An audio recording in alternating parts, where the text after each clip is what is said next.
So 40,000 people dead again. 2 weeks after the Pakistani government says that. And remember, bam, in Iran, about 2 or 3 years ago, when Bush wanted to go into Iran claiming they had nuclear weapons, the Iran government said, come on in, look at everything we have, come in, send the inspectors, the UN, whatever. Within a week, 40,000 were dead in the city of Bam from an earthquake. I'm a coincidence theorist. And we have to realize that there are weather wars going on. There are at the moment and for quite a while. And of course I told you about the bill coming through Congress. It's supposed to have gone through October 1. This bill is to set up a weather modification. A bill to set up a weather modification department in the U.S. government. So now they're actually coming out and saying, yeah, we do that. And when Indonesia had all those forest fires and the whole continent covered with smoke, Russia was on the news again, CBC. Russia offered them a typhoon. We'll give you a typhoon, it'll blow the smoke off all of Indonesia. And Indonesia said, no thanks. But the fact was, Russia said, we can manufacture a typhoon. So yes, weather wars are going on. Now here locally, talking about the citizen lab rat here, if it's not mutated food, it's no food. You can have no food. That's another thing they do.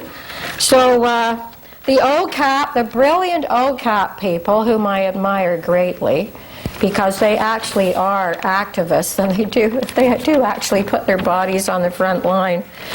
They had a big thing in Queen's Park. Did anybody go to it? Where they were making food, and it was all about that little-known law in Ontario that says that if you are on welfare or some kind of benefits and you are disabled or whatever, you can get a special diet supplement.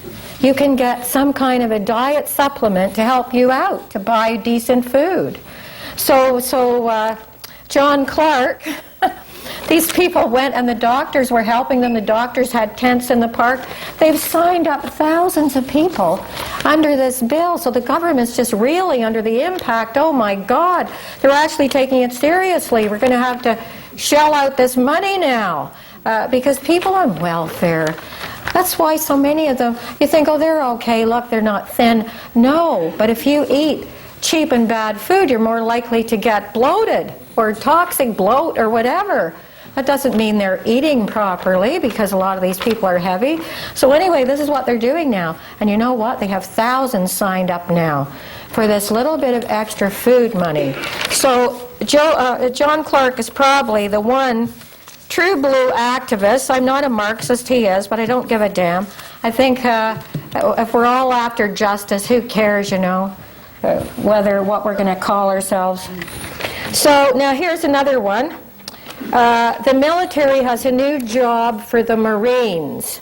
They're chem bio canaries, you know, like the canary in the mine, the coal mine. To send the canary out. If the canary dies, then, you know, put on the mask. That's what they're doing with soldiers now.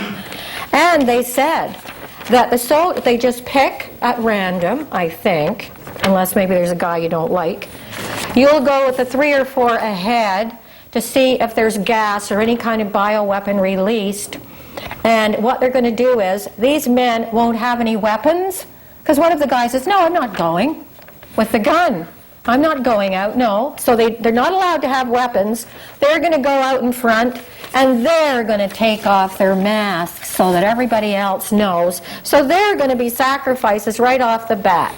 And this is what they're doing now. So if you join the Army in the States, yeah, you could be picked to be one of these military canaries. But you're going out there tough, or some guy in the barracks doesn't like you, we'll sign up these 3. I mean, you know, they've been hassling us about something, let's sign them up. But that'll what will be going on, because people in charge, they don't have to tell you why they did something, especially not in the Army, you know.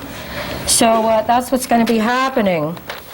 So now, Convertible, yellow, bright blue, whatever, all these wonderful designs of cars, you know, before people really clicked into what was happening. And the worst thing, how long's it been since you've heard me? Is it recently? Okay, I will try and project a little more. Anyway, in the graffiti time that I was in, the worst thing you could do to anybody, and he would have had to have done something terrible to you, the idea was you put sugar in his gas tank. When you put sugar in the gas tank, within minutes of starting up the car and the car's rolling, every joint, piston, part stops, seizes up the granulation of the sugar. You would have to take the whole engine out, brand new engine, everything would be ruined by a half a cup of sugar. Any moving part seized. That's what sugar does to your body, your joints. So people who have arthritis or think they're getting it or whatever, please, no flour, no sugars. If you have to go on, you can have fruit, but stay away. And I don't care if it's organic sugar, sugar is sugar. So that's one of the things that sugar and flour do to you. You mean flour? I mean any kind of flour. If you have a predisposition, you will get arthritis if you are eating breads, cakes, pies, doesn't matter organic or not, okay? Flour's flour. Once a plant has been turned into flour, your body treats it as if it is sugar. So, not everything organic you want to eat. Just think of all the organic things you see out there, especially when people walk their dogs. You don't want to eat that. It is organic, but it doesn't mean it's going to help you. So stay away from the sugars, organic or not, and things made with flour. And if you've got arthritis and you start doing that now, you should find that it gets a little better. And go on to the olive oil is excellent for joints, you know? So yes, your oils are excellent for that. Like if you put oil, it won't squeak anymore. That will work, it'll go. It's the same in the body. So that's what you have to do with it. So what we have to remember now, we'll go on to the eugenics after this. So as I say, as far as the news goes, remember this. This is my own statement here, so you can blame it on me. The news is like a bad circumcision. It's always on the bias. Remember that, okay? So everything. Now, we're going to start with eugenics. In 1932, Prescott Bush convened the first international conference on eugenics. Prescott Bush. Well, the great-grandfather of Georgie. So he convened in 32 that conference on eugenics, and in 33 they invited Hitler to come over to a convention, sign on. He didn't have time, he was much too busy at the Reichstag or whatever, but he couldn't come over, but they invited him. And in that same year, in 1932, they also started that syphilis experiment in Tuskegee on all those black men, that they gave them placebos while they told them for years that they were curing them of syphilis, and they watched them die, and they made notes on it over those years. They wanted to find out how long they would last with this. So that's what they did. Then, and as I said, I have these papers tonight, and between 69 and 78, the Africans were given the smallpox vaccine. And we know what was in it. They did not get it from the green monkey or any other monkey. No, not the AIDS, no. And at the same time, they actually gave it to a gay community in New York, but it's over 1,000 men, by giving them, I've got it here, the hepatitis B vaccine. And they were funded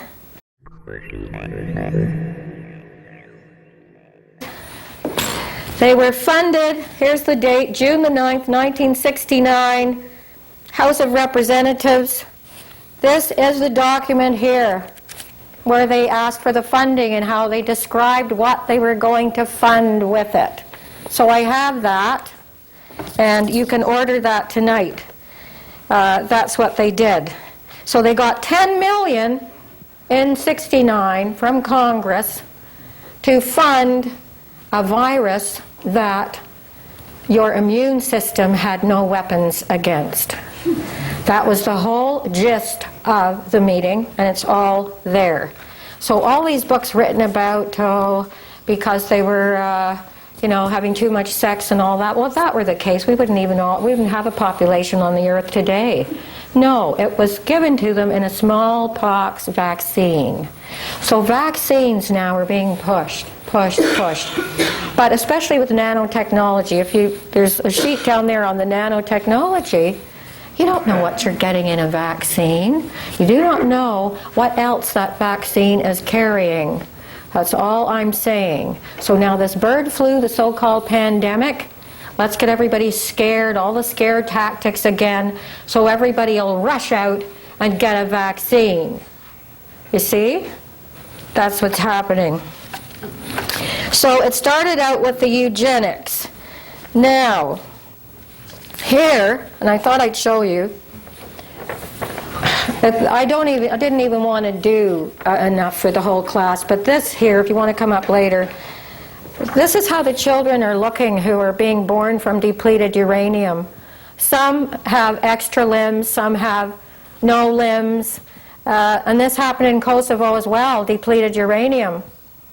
So the inhabitants of both these places, it's not going to be it's not even a clean death. You're going to have to watch your children being born totally disfigured and deformed. And God knows what's going to happen in the future. But so they can't even, and the Iraqis, this is evil. They can't even give them a clean death, a quick death. No, they first have to watch their children dying, being born, living a few days, looking like this, or worse. I have worse pictures. Oh, I can bring worse ones in Technicolor, but you wouldn't want to see them. So, this is what's going on. It's gratuitous torture, murder, and I don't know what to call this kind of thing. There's no name low enough for this kind of thing that they do. And the American soldiers coming home, of course, are passing these illnesses on to their families because they're getting the depleted uranium. Do you think we'll ever hear about any of those? There's 11,000 now who went to Iraq the first time who are dead, gone. Nobody helped them, and the rest are all severely debilitated. So they don't even, their own people mean nothing to them. They're just cannon fodder.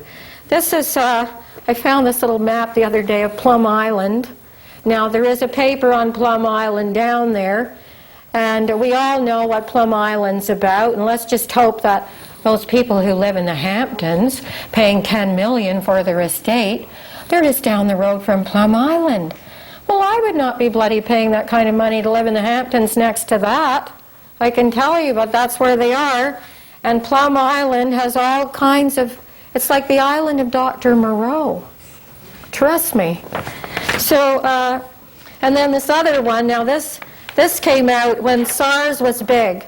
I did this article, and I had it all backed up by the Lancet, the New York Times, Virology, all these doctors I had quoted in here.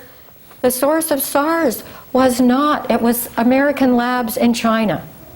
2 American labs in that province, purposely or not, let it leak out. It was another man-made virus. SARS. And remember what they told us about SARS? And the whole world thought we were like stumbling around the streets with a plague here because the CNN gets their hands on anything like that.